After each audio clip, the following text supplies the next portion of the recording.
बसंतपुर नामक एक छोटे से गांव में लता और घनश्याम नामक पति पत्नी अपने दो बच्चे पिंकी और चीकू के साथ एक छोटे से घर में रहते थे। घनश्याम सेठ धनीराम के यहाँ खेतों में मजदूरी का काम करता था और लता गांव के एक बंगले में खाना और साफ सफाई का काम करती थी। दोनों पति पत्नी खूब मेहनत और मशक्कत करके अपने और अपने बच्चों का पेट भरते थे। यूं तो हमेशा ही गर्मी के समय 40 डिग्री तक तापमान चला जाता था, लेकिन इस साल तापमान बहुत ज्यादा बढ़ गया था, जिस वजह से बसंतपुर गांव के लोग बहुत ज्यादा परेशान थे। दिन हो या रात हो, लोग गर्मी से बेहाल थे। इस साल तो बहुत ज्यादा गर्मी पड़ी है। इतनी कड़ी धूप में काम करना बहुत मुश्किल हो गया है। घर से निकलते ही पसीना बारिश की तरह टपकने लगता है। इतनी भारी गर्मी में तो काम पर भी जाने का मन नहीं करता। न जाने इस साल की गर्मी कैसे कटेगी। चलो अच्छा, मैं काम पर जाता हूँ, वरना सेठ गुस्सा करेंगे। घनश्याम मजदूरी पर चला जाता है। पिंकी और चिंकी एक सरकारी स्कूल में पढ़ते थे। लता पिंकी और चिंकी को स्कूल छोड़कर काम पर चली जाती है। उस बंगले में मालकिन हेमलता और मालिक रामचंद्र अपने दो बच्चे टीना और शिवम के साथ रहते थे। अरे लता, आ गई तू। अब चल जल्दी से सारे काम निपटा लो। पता है ना, शिवम की बर्थडे पार्टी है, तो सारे काम 4 बजे से पहले ही हो जाने चाहिए। और हाँ, इसके बाद तुम घर सजाने में भी मेरी मदद करोगी, ठीक है? ठीक है मालकिन, मैं पहले जाकर घर के सारे काम निपटा लेती हूँ। इसके बाद घर को सजाने में मैं आपकी मदद करूंगी। ऐसे लता घर के सारे काम करने के बाद हेमलता की घर को सजाने में मदद करती है। हेमलता और लता मिलकर पूरे घर को अच्छी तरह से सजा देते हैं। अच्छा मालकिन, मैंने घर के सारे काम निपटा दिए हैं और पार्टी की सारी तैयारी भी हो गई है, तो अब मैं घर जाती हूँ। हाँ ठीक है, लेकिन पता है ना तुम्हें, आज शिवम की बर्थडे पार्टी है, तो तुम शाम को 7 बजे अपने बच्चों के साथ पार्टी में आ जाना। और हाँ, मुझे तुम्हारी थोड़ी मदद की भी जरूरत होगी। ठीक है मालकिन, मैं शाम के समय बच्चों के साथ यहाँ आ जाऊंगी। ऐसा कहकर लता घर चली जाती है और दोनों बच्चों को तैयार करके शाम को 7 बजे पार्टी में आ जाती है। पार्टी बहुत ही शानदार होती है। लता के बच्चे इतना बड़ा घर देखकर कहते हैं, अरे यार चिंकी, यह घर कितना बड़ा है और कितना सुंदर है। बाहर कितनी गर्मी है, फिर भी इनके घर के अंदर कितना ठंड लग रहा है। पिंकी और चिंकी की बातें शिवम सुन लेता है और वह उनसे कहता है, अरे ये घर ठंडा इसलिए लग रहा है क्योंकि हमारे घर में हर कमरे में एसी लगा हुआ है। ओह, मतलब कि एसी लगाने से घर बहुत ठंडा हो जाता है। दीदी, हम भी अपने पिताजी को अपने घर में एसी लगाने के लिए बोलते हैं ना, हमारे घर में भी बहुत ठंडा लगेगा। चलो बच्चों, इधर आओ, केक काटने का टाइम हो गया है। जब केक काटने लगता है तो पिंकी और चिंकी एसी की ठंडी ठंडी हवा खाते खाते शिवम के कमरे की तरफ चले जाते हैं और शिवम के कमरे के बाहर खड़े होकर एसी की ठंडी ठंडी हवा का मजा लेने लगते हैं। एसी की ठंडी ठंडी हवा खाते खाते वह दोनों कमरे के अंदर चले जाते हैं। दीदी, यह कमरा तो सबसे ठंडा है, इसमें कितनी ठंडक है। और दीदी, ये देखो, ये बिस्तर कितना सुंदर है, बिल्कुल मखमल जैसा। दोनों बेड पर बैठ जाते हैं और ठंडी ठंडी हवा का आनंद लेने लगते हैं।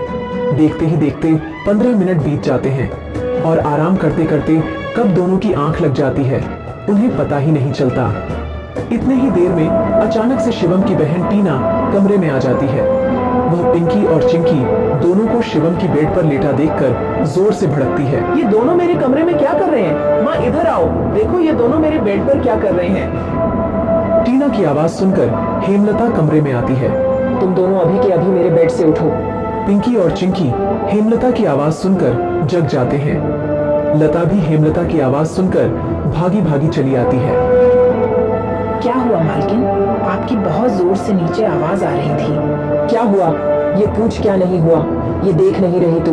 तेरे बच्चों ने अपने गंदे मेले बदबूदार कपड़ों से मेरा पूरा बेड गंदा कर दिया। तेरे बच्चों ने एसी देखा नहीं कि सोने चले मेरे बेड पे। हद होती है यार। मैं तो तेरे बच्चों को इसलिए बुलाया था कि इनका भी थोड़ा मन लग जाएगा। इन्होंने कभी ऐसी पार्टी लाइफ में देखी नहीं होगी, ये भी देख लेंगे। पर ये तो अपनी औकात ही भूल गए। ये हमारा घर है, कोई धर्मशाला नहीं कि कोई भी भिखारी हमारे कमरे में आ जाएगा और आकर के सो जाएगा। तू अभी के अभी अपने बच्चों को लेकर निकल यहाँ से। और हाँ, कल से काम पर भी आने की जरूरत नहीं है। मालकिन ऐसा मत करो, मेरी बात तो सुनो। बच्चे नादान हैं। मैं वादा करती हूँ आगे से ऐसा दोबारा नहीं होगा। यह मेरी आखिरी भूल समझकर माफ कर दीजिए मालकिन। मुझे काम से मत निकालिए मालकिन। इस काम के सहारे तो मेरा घर चल रहा है। ये तेरी सर दर्द है। अब तू यहाँ पर काम नहीं कर सकती। अब तू अपने बच्चों को ले और यहाँ से निकाल। हेमलता लता और उसके बच्चों को घर से बाहर निकाल देती है और आगे से काम पर आने को भी मना कर देती है। अब लता के पास कोई काम नहीं था। घर का सारा भार अब घनश्याम के कंधों पर आ गया था।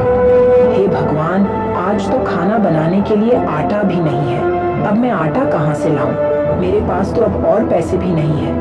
और जो तनख्वाह घनश्याम जी को मिली थी वह सब घर खर्चे में खत्म हो गए। मेरा क्या है? मैं तो पानी पीकर भी सो जाऊंगी, पर बच्चों को क्या? भूखे पेट इन्हें नींद कैसे आएगी? आ गए आप। घर में राशन खत्म हो गया है। आज खाने में कुछ नहीं बना है। कोई बात नहीं, खाना आज मैं अपने साथ लेकर आया हूँ। सेठ जी के यहाँ पर आज दावत थी तो उन्होंने कुछ खाना बच्चों के लिए भी भिजवा दिया है। ऐसे उस रात तो वह सभी खाना खाकर सो जाते हैं। अगली सुबह लता फिर से अपनी मालकिन हेमलता के घर जाती है और उससे थोड़े पैसे उधार मांगती है। मालकिन, मेरे घर में खाने के लिए एक अनाज का दाना भी नहीं है। कृपया आप मुझे थोड़े से पैसे उधार दे दीजिए। तुझे देने के लिए मेरे पास कोई पैसे वैसे नहीं है। मैंने तुझे पहले ही काम से निकाल दिया था, फिर तेरी यहाँ आने की हिम्मत कैसे हुई? जा निकल यहाँ से और आइंदा यहाँ पर अपनी शक्ल मत दिखाइयो। हेमलता की कड़वी बातें सुनकर लता घर वापस जाने लगती है। तभी उसे रास्ते में एक पोस्टर दिखाई देता है। उस पोस्टर को देखकर लता वहीं रुक जाती है। पकोड़े बनाने वाले की जरूरत है। अधिक जानकारी के लिए इस दिए गए नंबर पर कॉल करें। पकोड़े बनाने तो मुझे आता है। अगर यहाँ मेरी नौकरी लग जाए तो घर का खर्च चलाने के लिए कुछ पैसे आ जाएंगे। ऐसा सोचकर लता उस पते पर पहुंच जाती है।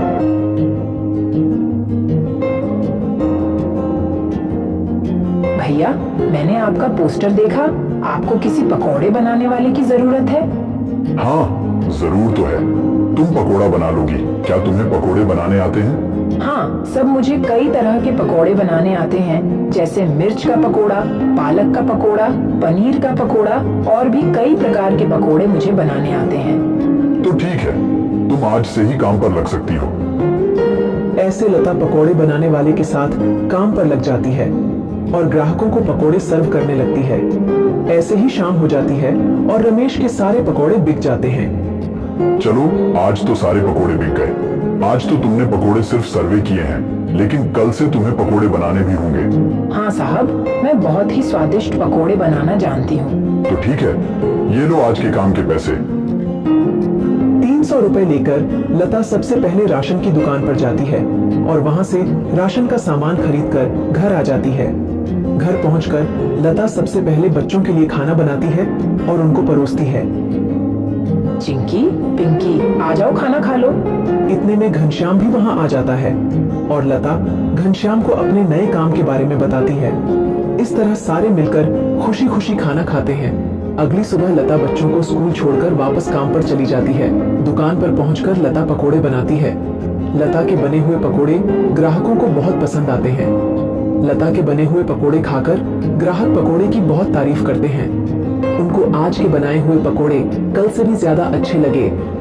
रमेश भाई, तुम्हारे आज के पकोड़े का तो कोई जवाब ही नहीं। इससे स्वादिष्ट पकोड़े मैंने आज से पहले इस होटल में कभी नहीं खाए। आखिर आज ऐसा क्या मिलाया है इन पकोड़ों में जो इतने स्वादिष्ट बने हैं? आज तो मैं एक और प्लेट खाऊंगा। मेरे लिए एक एक्स्ट्रा प्लेट पकोड़े लगा दो। ऐसे रमेश अपने ग्राहकों के मुंह से पकोड़े की तारीफ को सुनकर लता से कहता है, लता, तुम्हारे हाथ में तो जादू है। तुम्हारे हाथों के बने पकोड़े खाकर ग्राहक एक एक एक्स्ट्रा प्लेट पकोड़े खा रहे हैं। तुमने तो कमाल ही कर दिया। आखिर ऐसा क्या मिलाया है इन पकोड़े में जो ग्राहक इतनी तारीफ कर रहे हैं? साहब जी, कुछ खास नहीं मिलाया है, बस थोड़े से नमक मिर्च मसाले बराबर मात्रा में डाले हैं, बस। ऐसे रमेश के आज के पकोड़े बहुत जल्द ही खत्म हो जाते हैं। आज तो पकोड़े बहुत जल्द ही खत्म हो गए। कल से हमें और ज्यादा से ज्यादा पकोड़े बनाने होंगे। और हाँ, अब हमारी पकौड़ों की सेल और ज्यादा अच्छी होने लगी है, इसलिए कल मैं दुकान में एसी लगवा रहा हूँ। इससे ग्राहक भी एसी की ठंडी ठंडी हवा में पकोड़ों का मजा लेंगे और हमारे पकोड़े की सेल और ज्यादा बढ़ेगी। तुम क्या कहती हो? साहब, विचार तो बहुत अच्छा है। अगले दिन रमेश अपनी दुकान में एसी लगवा लेता है और जैसा उसने सोचा था वैसा ही हुआ। एसी लगने के बाद रमेश के दुकान पर ग्राहकों की संख्या बढ़ जाती है। ग्राहक ठंडी ठंडी हवा में बैठकर पकोड़े खाने का आनंद उठाते हैं। ऐसे रमेश के आज भी सारे पकोड़े बहुत जल्द ही बिक जाते हैं। शाम के समय जब लता घर वापस आती है और वह चिंकी और पिंकी को आपस में बातें करते हुए सुनती है। दीदी, उस दिन पार्टी में कितना मजा आ रहा था ना। कहाँ हम उस दिन एसी की ठंडी ठंडी हवा खा रहे थे और कहाँ आज हम इतनी गर्मी में बैठे हैं। काश हमारे घर में भी एसी होती तो हम भी अभी एसी की ठंडी ठंडी हवा खा रहे होते। इतने में लता अंदर आ जाती है। अरे चिंकी और पिंकी, तुम दोनों क्या कर रहे हो? तुम दोनों ने अपने स्कूल का होमवर्क किया? चलो जल्दी से अपना अपना होमवर्क कर लो। मैं खाना बनाने जा रही हूँ। इसके बाद खाना खाकर जल्दी सो जाना। कल तुम्हें सुबह उठकर स्कूल भी तो जाना है ना। ठीक है माँ, हम स्कूल का काम करके आते हैं। ऐसे दिन बीतते जाते हैं और लता के हालात पहले से ठीक होते जाते हैं। ऐसे ही एक दिन सुबह लता काम पर जा रही होती है, तभी उसे भंगार की एक दुकान दिखती है। उसे दुकान पर कई सारे सामान थे, जैसे कूलर, पंखा, फ्रिज, एसी इत्यादि। लता का ध्यान उस दुकान में रखे पुराने एसी की तरफ जाता है। वह उसे बहुत पसंद आता है।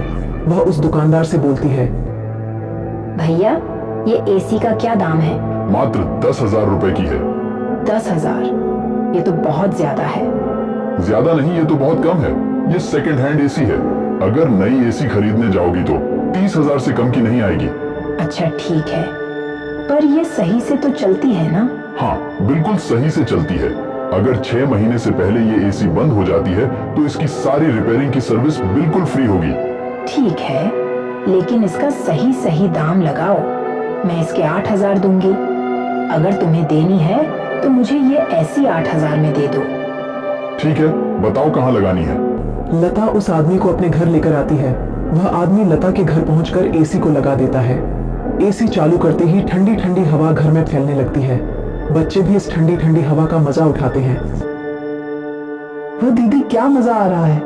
ऐसी की ठंडी ठंडी हवा, ऐसा लग रहा है जैसे बर्फ की चादर ओढ़ ली है हमने। इतनी कड़ी गर्मी में ये ठंडी ठंडी हवा बर्फ की चादर जैसी लग रही है। घर में एसी के लगते ही बच्चे बहुत खुश हो जाते हैं। घनश्याम भी घर पर आ जाता है। ओह, आखिर तुमने बच्चों की इच्छा पूरी कर ही दी। कैसे न करती भला। बच्चे तो आखिर मेरी जान है। इनसे बढ़कर मेरे लिए कुछ भी नहीं। एसी लग जाने की वजह से बच्चे बहुत खुश होते हैं और लता की कमाई भी अच्छी होने लगती है। लता के बने हुए पकौड़ों की वजह से रमेश के दुकान पर ग्राहकों की भीड़ लगी रहती थी। इससे रमेश खुश होकर लता की तनख्वाह बढ़ा देता है।